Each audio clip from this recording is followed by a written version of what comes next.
Bonjour, alors dans cette vidéo, je vais parler du sport chez les autistes, du sport en tant qu'autiste, mais pas d'une manière générale. En fait, je vais aborder cette vidéo à travers un angle très spécifique, très personnel, puisque je vais partir d'un exemple concret.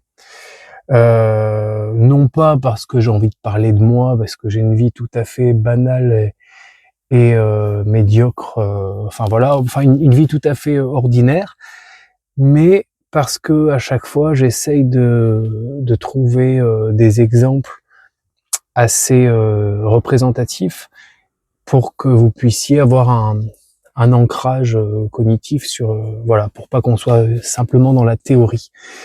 Donc en fait voilà, je vais partir de il y a 5 jours. J'ai fait une compétition de sanda. Le sanda, c'est un sport où on doit donner un sport de combat, coup de poing, coup de pied, projection, et j'ai perdu.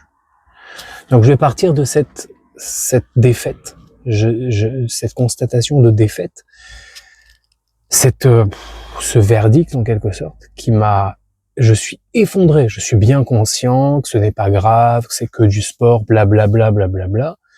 Là, ça fait 5 jours, je suis en boucle, c'est insupportable. Donc, je vais partir de ce point de cet événement pour expliquer en quoi perdre chez un autiste, le fait de perdre à un jeu, à un sport en l'occurrence, est très très très compliqué à gérer, beaucoup plus que lorsque l'on est neurotypique. Et ensuite, je vais je me suis rendu compte en fait que cette défaite m'a fait prendre conscience de la chose suivante. Elle m'a fait prendre conscience de à quel point le TSA pouvait influer sur les performances sportives, sur la performance physique. C'est-à-dire que quand on parle de TSA, notamment du TSA niveau 1 léger, anciennement appelé Asperger, quand on parle de TSA sans déficience intellectuelle, on aurait tendance à penser qu'il n'y ait aucun réel impact sur tout ce qui concerne le corps, la motricité. Et en fait, c'est la première fois que j'ai autant de recul là-dessus.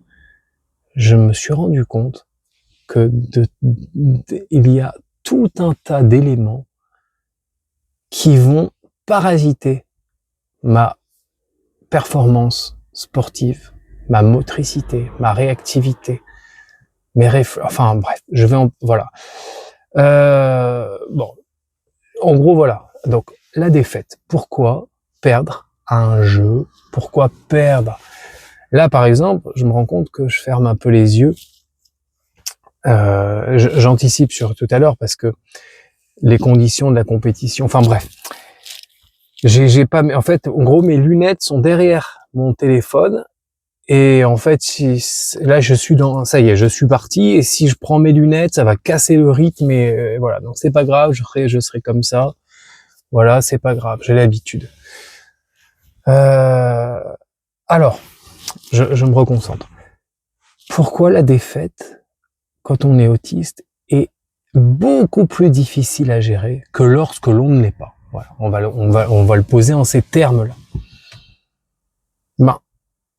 Déjà, d'un point de vue de notre rigidité mentale, d'un point de vue de notre besoin de vouloir tout contrôler, il est évident que quand on perd, comment peut-on... C'est un véritable effondrement, c'est-à-dire s'il y a une rupture de contrat. Au niveau d'un point de vue logique, on s'entraîne, on se prépare, on est appelé, on monte sur l'aire de combat, on donne tout ce qu'on a, bam! Et là, rupture de contrat. C'est-à-dire que c'est-à-dire on a une intolérance au changement, et en fait, on essaye de se mettre dans une dynamique de réussite, de performance, et là, il y a des juges qui lèvent le drapeau, qui disent, en plus les juges qui lèvent le drapeau, qui disent c'est lui qui a gagné le round, et c'est pas toi. C'est hyper violent. Bien évidemment, il y a notre hypersensibilité émotionnelle qui est en jeu, puisque je vois bien que ceux qui ont combattu, qui étaient dans mon club, ceux qui ont perdu, bah, ils étaient déçus, bien sûr. Mais après, ils se remettaient à parler. Oh, c'est pas grave. Tandis que moi, mais je remets ma vie en jeu. Je mélange tout. J'en suis conscient. Je mélange tout. Mais pour moi, la perdre un match, c'est interprété comme un véritable échec personnel, comme une injustice, c'est terriblement, enfin, j'ai encore du mal à en parler en fait, donc du coup c'est foireux ce que je suis en train de dire. J'avais prévu de bien le structurer, ça m'énerve, mais c'est pas grave. Il y a aussi une sorte de, comment dire, le cerveau autiste est capable de se mettre dans un état d'hyperfocus. J'y pensais matin, midi, soir, depuis une vingtaine de jours. J'y pensais matin, midi, soir, depuis une vingtaine de jours. Compétition, compétition, combat, combat, compétition, compétition, combat, combat. J'étais dans des rails. Voilà. Je n'arrivais pas à penser à autre chose, d'une certaine manière. C'est même si je pensais à autre chose, mais il y avait comme un fil rouge, un fil conducteur. Une intensité réellement caractéristique de notre spécificité neurologique, de nos spécificités sensorielles. Une intensité, un hyperfocus terriblement puissant. Et là, poum, verdict, bam, on lève le drapeau, c'est lui qui a gagné, c'est pas moi, plus rien. C'est un bouleversement intérieur, c'est une tempête émotionnelle. Je manque encore de mots pour la décrire tellement c'est d'une violence,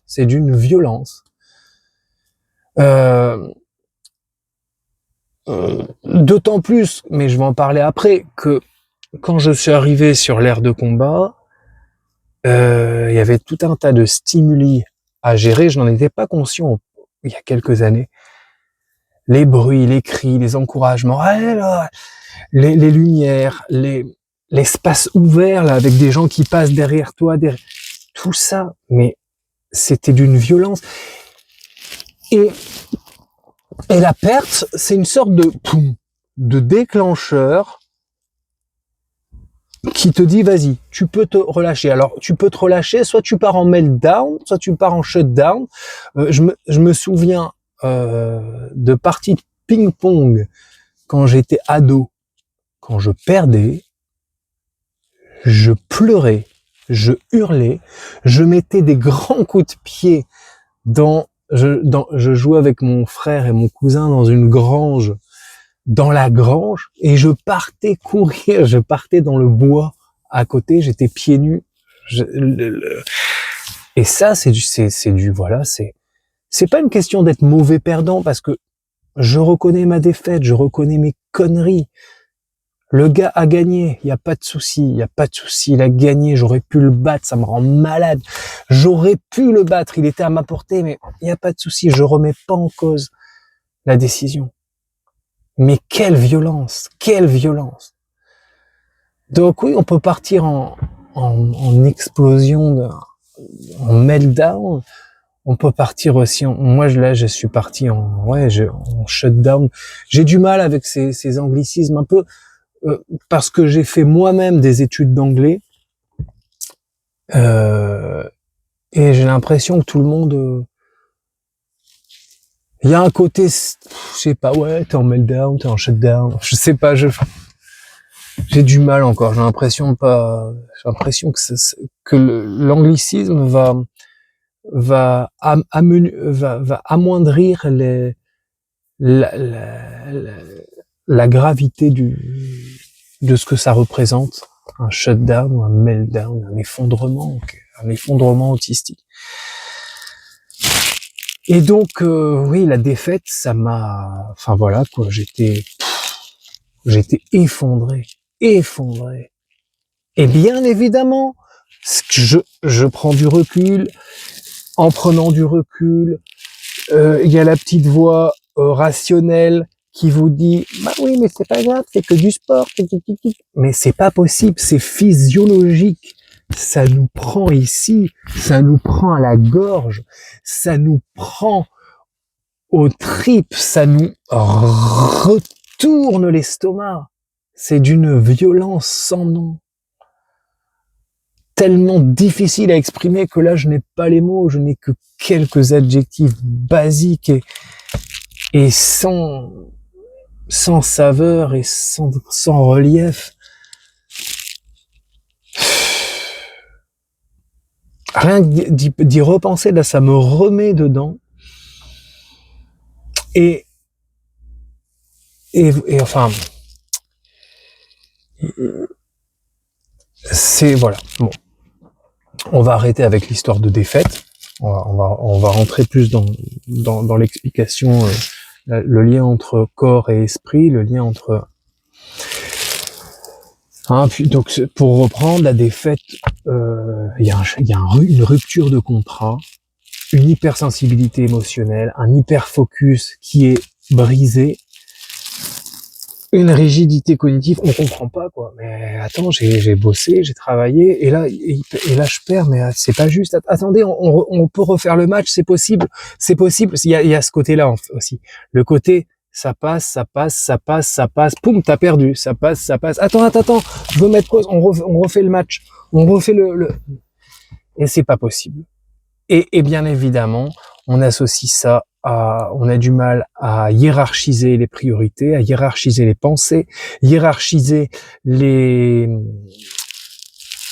objectifs. On a du mal à être bienveillant envers soi-même. Ça, c'est très caractéristique, notre besoin de perfectionnisme, notre besoin c'est ça, notre perfectionnisme destructeur, on peut dire, même s'il a des tas de points positifs. Mais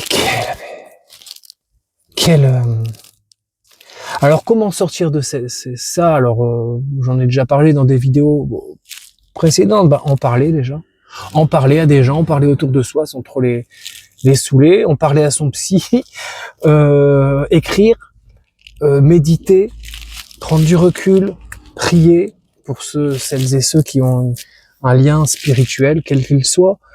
Oui, il y a des tas de solutions. Heureusement.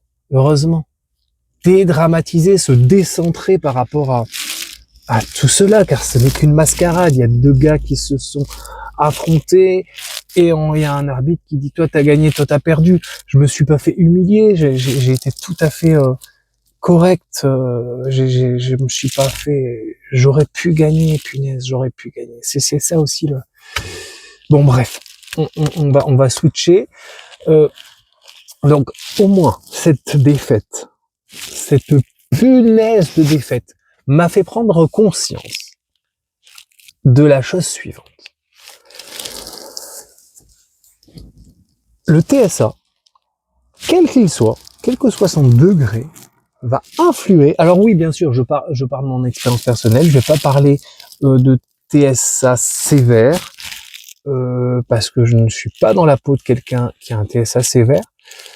Même si chaque jour je travaille avec des jeunes qui sont qui ont un autisme sévère. D'ailleurs, il faudra qu'on en reparle aussi de cette classification, parce que sévère, c'est sévère.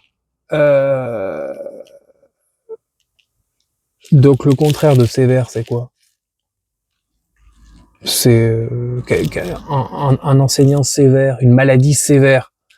une maladie sévère, c'est pas une maladie déjà l'autisme. C'est quoi? C'est une maladie bénigne, pas grave. C'est pas grave le TSA léger. On en parle aussi du mot, enfin vous voyez, c'est pas grave. Le TSA, alors quel est le donc bénin. Alors bien sûr ils n'ont pas mis bénin, ils ont mis léger. Mais bénin,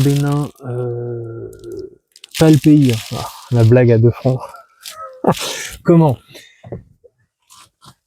C'est bénin, pourtant, si on prend les statistiques, le pourcentage de suicides chez les TSA légers, bénin, est plus important que celui des TSA sévères. Donc du coup, c'est quoi bénin, pas bénin? Enfin bon, je fais exprès hein, d'être un peu pas dans l'exagération, mais dans pareil, TSA léger. Ok, autisme léger. C'est quoi le contraire de léger? C'est lourd. TSA lourd. Il est lourd ton TSA. Donc ils ont pas mis lourd, ils ont mis sévère. Alors, il y a pas de bon bref. Je joue sur les mots et en même temps, les mots c'est tout. Les mots c'est tout. Les mots c'est tout. C'est pour ça aussi que je fais ces vidéos. Pour celles et ceux qui découvrent mes vidéos, en fait, je pars d'un diagnostic. J'ai été diagnostiqué autiste il y a quelques années. Et il faut du temps pour intégrer tout cela. Il faut du temps et du coup, il faut mettre en mots tout ça. Mettre en mots, en parler.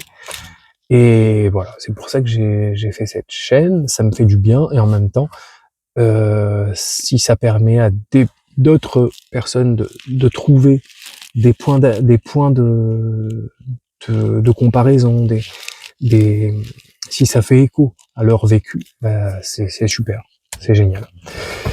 Donc, le TSA influe, oui, nos particularités cognitives, notre fonctionnement autistique va influer sur notre corps, sur nos performances. Premièrement, notre temps de réactivité. Là, je parle de la boxe. Effectivement, étant donné qu'une personne autiste n'a pas des fonctions exécutives 100% opérationnelles, qu'il y a souvent un temps de latence, le temps que l'information vienne au cerveau et que ça envoie un signal, je schématise, à notre corps, au niveau de notre réactivité dans l'action, en situation, il y a une déperdition d'efficacité. Et donc, du coup, concrètement, sur le ring ou sur l'aire de combat, sur le tatami ou même dans d'autres sports, il y a clairement un manque d'explosivité. Avant, quand je faisais du judo, c'était différent parce que bien évidemment qu'il faut être explosif quand on fait du judo, mais le jujitsu c'est encore mieux, le JJB, puisque on est plus dans un effort long, diffus, et on peut davantage s'adapter. Là, la boxe, bam, on doit toucher, esquiver, réactif, réflexe. J'ai beaucoup travaillé ça, j'ai fait des progrès, mais il y a quand même un retard, et j'en suis conscient. Des fois, boum, je me prends un coup, je fais mince, je me suis pas le temps que ouais. Et là, c'est un souci. Ensuite, ça rejoint ce que je viens de dire. Besoin de temps pour intégrer les réactions. On a besoin de temps pour intégrer les réactions, les sensations. Hein. Souvent, on me disait que j'étais une sorte de diesel. Bah ouais. En fait, le premier round, je prends mes marques. Et là, oui, mais comme tout le monde. Non, pas comme tout le monde. Il nous faut plus de temps pour intégrer les sensations kinesthésiques, la proprioception. Alors, ça, on peut en parler, on va en parler après. Les sensations kinesthésiques, les sensations musculaires. Et qu'est-ce que ça, et concrètement, ça donne quoi? Une forme de lenteur. On est plus lent. On est plus lent. On est plus, on manque de, ça rejoint l'explosivité, mais il y a une forme de lenteur. Hein. Donc, notre fonctionnement cognitif va influer sur notre fonctionnement moteur, très clairement. Alors c'est très dur de se dire ça, parce qu'au départ, moi, il y a quelques années, je me disais, oh bah je suis Asperger, parce qu'à l'époque, j'ai commencé il y a 12 ans à peu près, à me dire, ouais, on disait plus, même si ça se disait déjà pas, dans le langage courant, les gens disaient, oh c'est un Asperger, c'est un Asperger. Moi je me disais, ouais, Asperger, et je faisais pas encore le lien avec l'autisme. Je me disais, ouais, c'est un syndrome, c'est une particularité, etc. Et après, petit à petit, j'ai intégré l'idée que j'étais autiste, léger, anciennement appelé Asperger, blablabla, blablabla. Mais dans ma tête, je me disais, l'autisme, c'est juste dans la tête, en fait. C'est un truc neurologique. C'est un truc développemental. Un TND, trouble neurodéveloppemental. Je voulais pas me dire qu'il y avait un côté physique. Et puis, forcément, comme c'est un autisme léger, et qu'on voit des gens en fauteuil, des gens qui ne peuvent pas marcher, des gens qui ont... Vous voyez ce que je veux dire? C'est toujours pareil, on est toujours l'handicapé de quelqu'un. Mais très clairement, par rapport à un neurotypique, notre fonctionnement neurologique, psychoneurologique, influe sur notre manière de bouger, notre manière de nous mouvoir, notre manière de réagir corporellement. C'est clair et net. Et ça, je ne l'avais pas accepté jusqu'à présent. Et je suis en train de l'accepter à 47 ans. Ensuite, la fameuse hypersensorialité ou hyposensorialité qui va influer sur nos faits et gestes. Bah oui, forcément. Je ne me trouve pas d'excuses, hein, mais on est arrivé à 8h30 à la pesée. J'ai combattu à 17h30. De 8h à 17h30, j'étais dans un gymnase avec plein de gens, avec des cris. Je répète, de 8h30 à 17h30, j'étais dans un gymnase avec plein de gens, avec des cris, du bruit, de la lumière, des odeurs, des trucs qui faisaient à bouffer, des machins, des gens qui passent, À 17h30, j'étais déjà complètement lessivé. J'avais déjà épuisé ma batterie sensorielle. Physiquement, ça allait. J'essayais de faire des allers-retours, des pauses, m'enfermer dans les toilettes. Les toilettes, c'est les amis des autistes. Hein. Je fermais les yeux, je mettais mon casque, j'ai fait plein d'allers-retours. Mais quand même, j'étais sur le plan sensoriel fatigué, nerveusement. Et qu'est-ce que ça crée, ça, sur le plan physique, sur le plan de la performance physique? Là, en fait, excusez-moi pour cette aparté, mais ça y est, je commence à rentrer dans le sujet. À combien? À 23 minutes. Là, j'ai l'impression que tout ce que j'ai dit avant, c'était... Bon, bref. Qu'est-ce qui s'est passé? Eh ben, cette hypersensorialité, ou en l'occurrence pour moi, concernant les sens, les yeux, les oreilles, c'est hypersensorialité. Hypersensorialité, les odeurs également, ça génère de la fatigue. Et du coup, sur le plan physique, ça crée un manque de précision dans mes coups, dans mes déplacements, un manque d'engagement. Bah ouais. En plus, là c'est un truc bien spécifique au sanda. Là, comme je combats chez les vieux, hein, la catégorie des vieux, les vétérans, c'est pas du sanda au chaos, c'est du sanda light. Light, c'est marrant, sanda light, on dirait une boisson. Donc c'est à la touche, c'est-à-dire on doit toucher, mais pas mettre des grandes. Sinon on est sanctionner. Et moi, comme un bon autiste qui se respecte, comme un bon autiste qui ne veut pas déroger à la règle, qui veut respecter la réglementation, ben, je gaspillais énormément d'énergie à m'appliquer à ne pas toucher trop fort, pas toucher, vous voyez ce que je veux dire? Et donc, du coup, tac, tac, alors que le gars en face, bam, il y allait, il était même pas sanctionné. Ça m'énerve,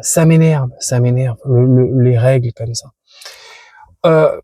Ça aussi, le sport en tant qu'autiste, la notion de règle, pas règle, ça nous ça nous joue des tours parce que du coup, ça ralentit, ça casse le rythme, ça nous empêche d'être dans le, ça nous bride en quelque sorte. Ça nous bride, d'autant plus que des fois, il y a un manque de cohérence dans certaines règles. Je ne vais pas rentrer dans les détails par rapport au Sanda. Mais bon, une chose est sûre, c'est que les fonctions exécutives de l'autiste, de la personne autiste, l'hypersensorialité, le besoin de temps pour intégrer les sensations, ces trois points-là déjà, ça va jouer sur notre manière de bouger, de nous déplacer, d'agir dans l'action sportive, physique et sportive. Un quatrième point, alors là c'est pareil, je parle de moi, mais je sais que très souvent, c'est le cas de beaucoup de personnes avec autisme, j'ai une très forte laxité. Je suis tout chamallow. Je me suis fait opérer des 2 chevilles parce que à force elles tenaient plus. Ligamentoplastie des 2 chevilles. Je me cherche pas d'excuses. Et la notion d'équilibre, de proprioception, de relation, de conscience de notre corps dans l'espace est différente quand on est autiste. Vous le savez. Et ça, forcément, ça joue dans un sport de combat, notamment où on doit se faire tomber. On est sur ses appuis. Mais dans des tas d'autres sports. Perte d'efficacité, perte de précision également. Alors, là, je me suis un petit peu... Là, je suis un peu en... Là, ça y est, il y a en fait... Je repense au combat, là. Je suis à nouveau en boucle sur le combat. Bon, on va conclure sur deux points. En 2 points. À force d'analyser tout ça, je me suis rendu compte donc que je le répète, je le répète et le répète encore, parce que je n'en avais pas pris la mesure que l'autisme, la condition autistique, neurologique, cognitive, influe notre motricité. Voilà, c'est clair. Alors du coup, je vais aller encore plus loin, parce que ça fait 5 jours et demi là que je réfléchis, je pense à tout ça. Du coup, on a un handicap physique également alors? Ou est-ce que c'est handicapant physiquement et dans certaines conditions? Du coup, je suis handicapé physique alors en fait, aussi également. Vu que je bouge bizarrement, je suis plus lent, je réagis plus grossièrement, de manière un peu pataude en apparence, je manque de rapidité.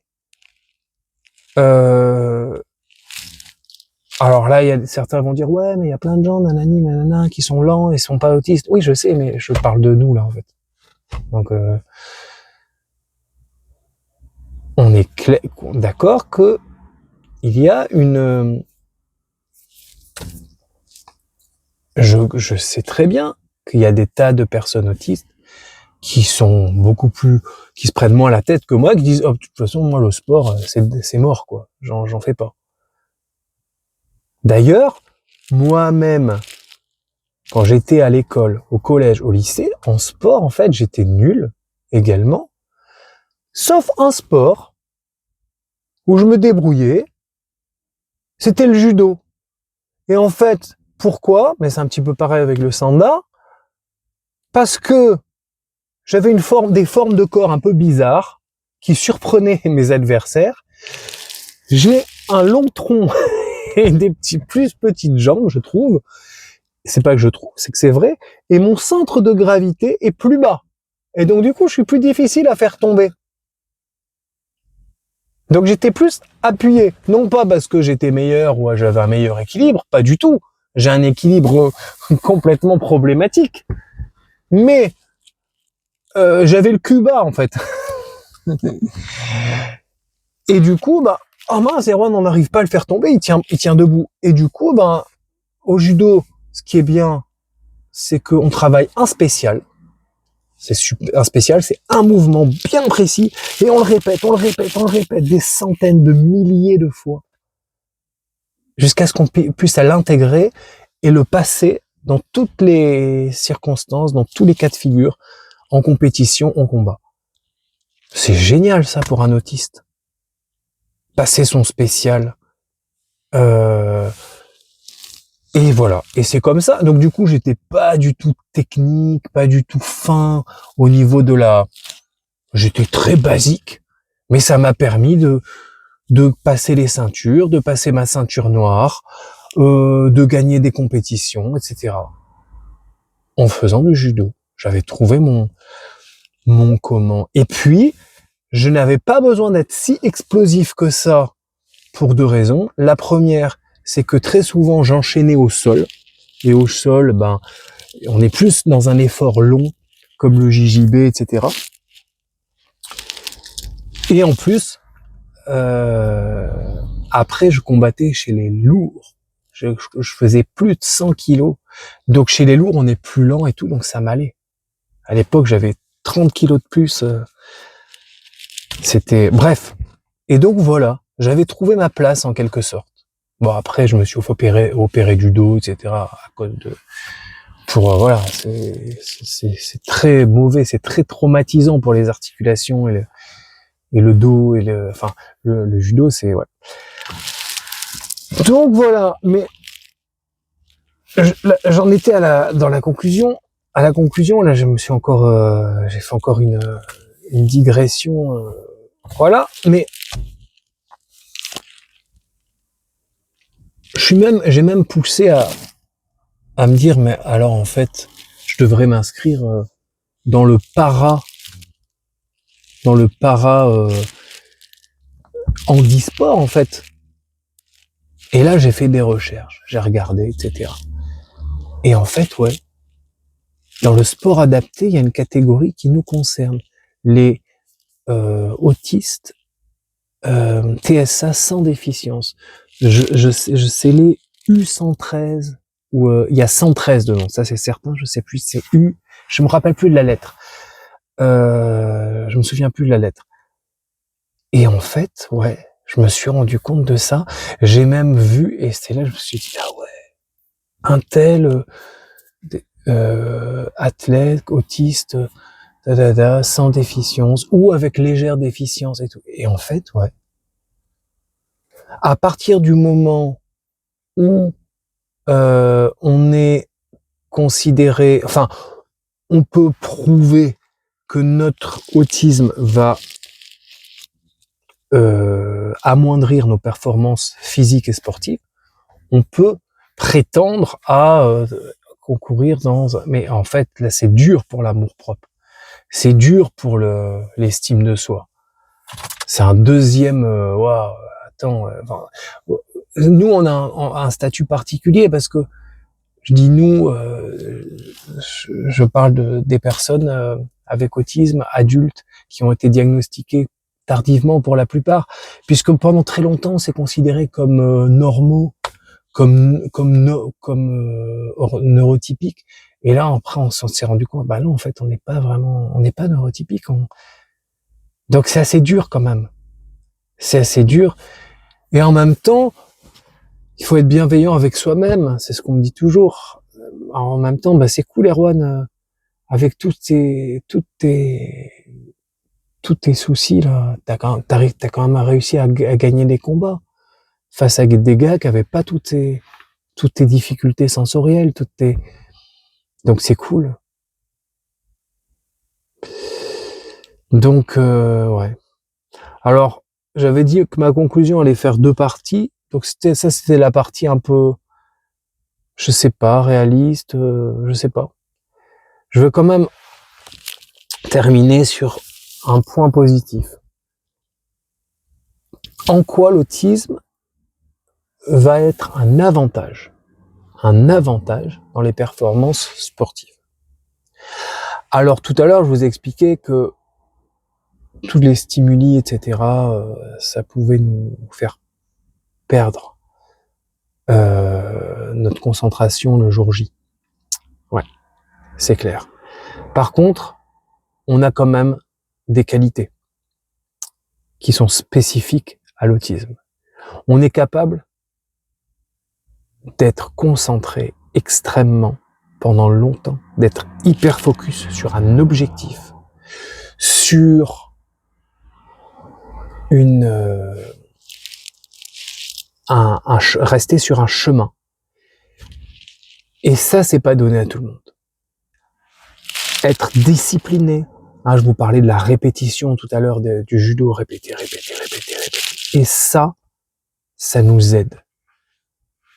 Pas forcément pour le jour J parce qu'il y a des stimuli, mais on peut quand même travailler ça et être hyper focus, discipliné, sérieux dans le travail. Ça, c'est vraiment un point très positif.